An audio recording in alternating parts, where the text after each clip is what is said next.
what's going to happen? Oh no!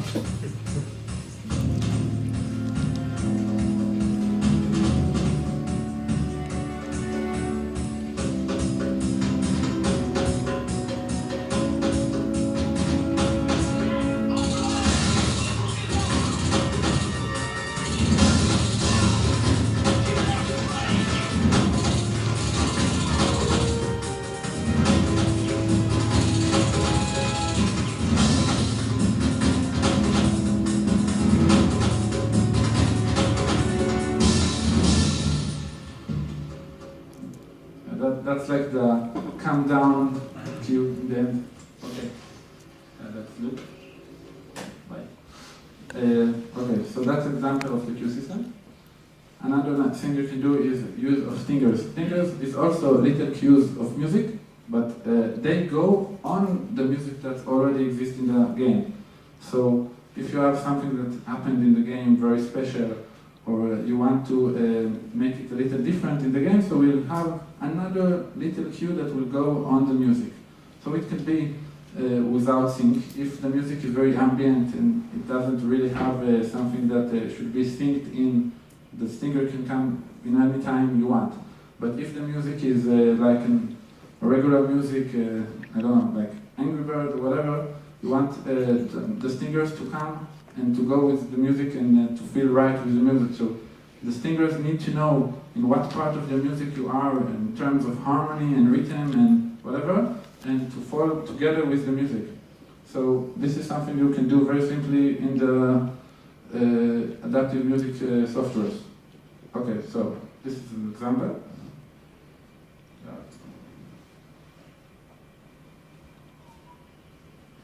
Yeah. This is from UDK. You can see every time you will take these items, there will be a stinger that will change the music.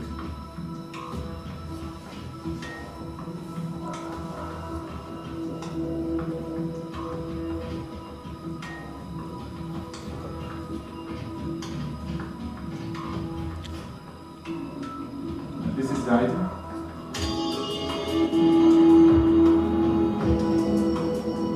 It also changes the entire music, but also they have a little cue.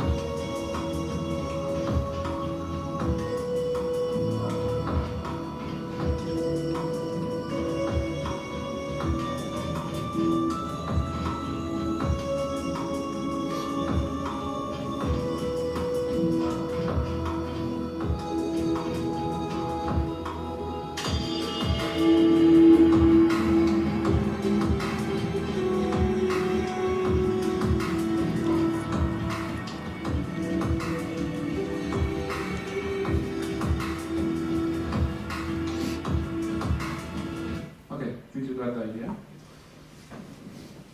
Another option is a term called generative music.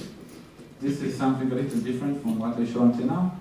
This is music that is really randomized and programmed in very, very little pieces.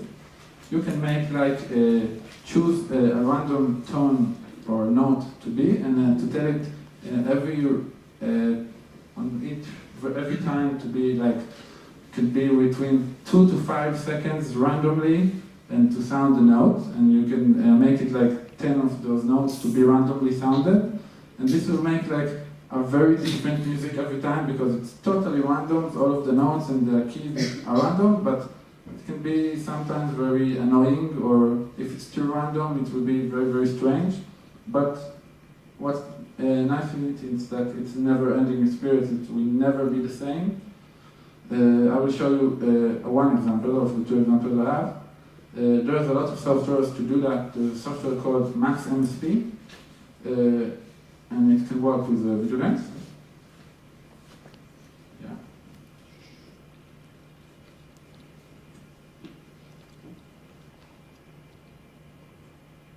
Okay. So this is software. Each one of these are tracks of like some kind of music, and this example shows all the options that you can change while the game is happening when you connect to this Max MSP. I will go a little forward to make it start.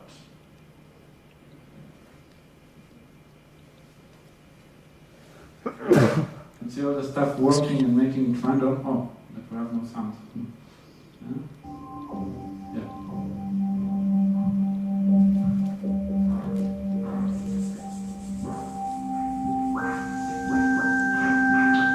So that can work for like an ambience feeling, but I don't think it can be something more than ambience music. It's too strange for being more than that.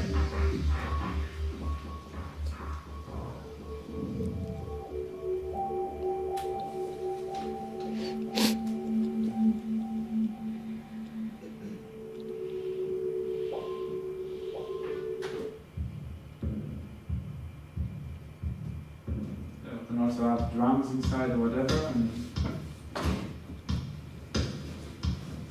this is totally random music. Okay.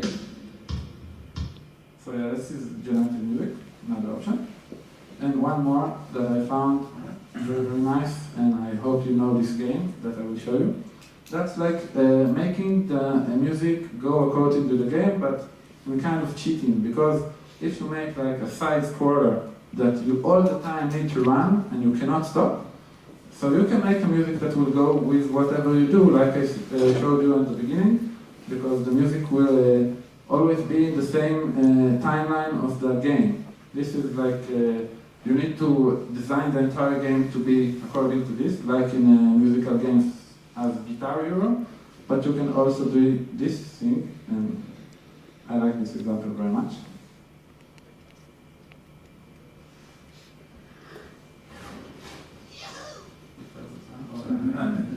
Okay, so listen to the music and see how it goes.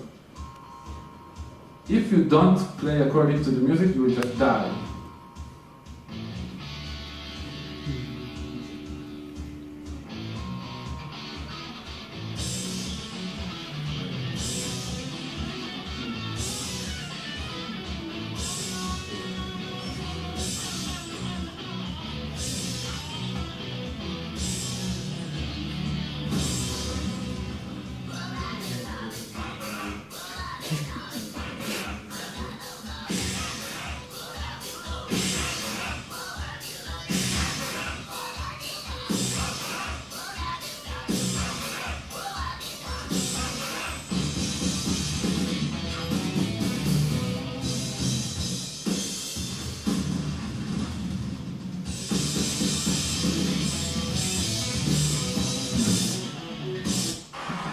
See all of the levels, there are a lot of levels in this game that do that.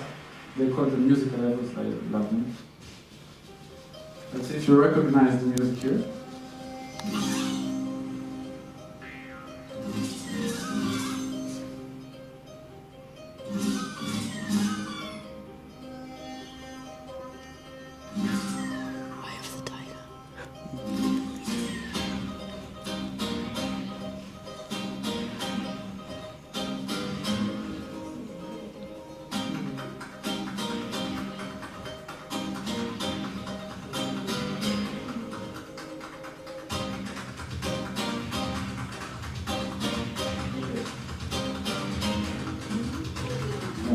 This is 25 minutes long, this video. You can look for it in the YouTube. Yeah. You can look at it, just say Rayman Legends musical levels, you will find it. Yeah.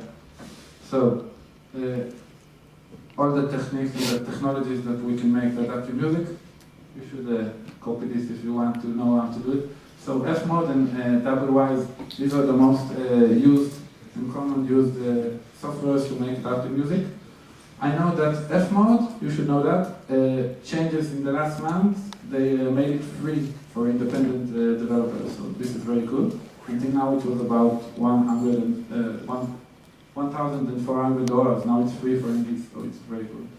In the UDK, you have a lot of options that you can do in the Kismet to make adaptive music. Also in Unity 3D, they have the F mode engine inside, but not with all the options of the software, but you can also do a lot of stuff there. And for all of the generative music, you can use Bidul, Pure Data, Max MSP. This is a very nice system. And another thing you can do is use the plugin that I developed for Unity. It's called Triple Adaptive. It will be in the store, in the Unity store next week. and it's have all of the options that I showed you that you can do inside Unity. Like we have worked for about half a year to develop it, and we put inside all of the options.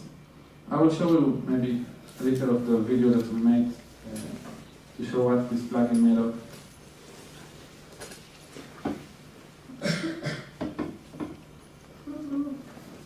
If it will work.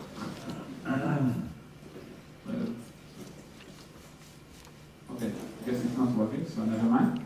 But you can look for it in the YouTube. Just write triple adaptive Unity or whatever, and you will find it. Okay, any questions? Yeah. Yeah. Let me first thank you for your great presentation. Thank you very much. Very nice. Thank you. My question is about transitions, because as in real life, transitions are always the problem. So if you are in the musical track, so the music runs, but the transition to the next. So my first question is about your first method about layering, where the actual transition is forced by the gameplay. Yeah. And it really doesn't take any respect to the music. I mean, it could cut right into the beat, or in the middle of a beat, or wherever, or in the middle of a musical phrase. On the other hand, as a stark contrast, it was this Rayman Legend where the level paid due respect to the music. So what's your take on this problem that, or the actual question is, do you think the method of implementing adaptive music into a game is directly forcing a certain musical style or something like that, according to phrases or little loop, pattern, stuff like that? Yeah, that's an interesting question, because I've done like a lot of the layering technique, and it can be like from the epic genre of very orchestral, crazy action music, or it could be a dance music. So it's not really choosing what type of music you will have, but yeah, it have the how to say the thing that you cannot do with that option. But as the transition-wise, when you work it right, it will be great, because you will not just stop one layer and go to the other layer. Like the first example, you did it very fast just to show, but you will always have like 1 or 2 seconds that it will go between one layer to the other, and this way it will be more immersive and more musical. You will always need to test and do a lot of QA to make it work very good in the game, but eventually it will be very musical if you do it right. Yeah, because if it wasn't working, all of these options will not be good to work with. So yeah, and the option in the Rayman Legends, it's something you can do only when your music is going according to the game all the time. So this is an option you can do only for a game that is with one option all the time. Yeah. Okay. Any other question? Yes, please. Yeah, there's another question to that. I'm currently working on a game where I'll be also adapting the music to the gameplay, and there will be, but the gameplay is not rhythm synced. So I don't know when the player will do stuff, and it won't be in time to the beat.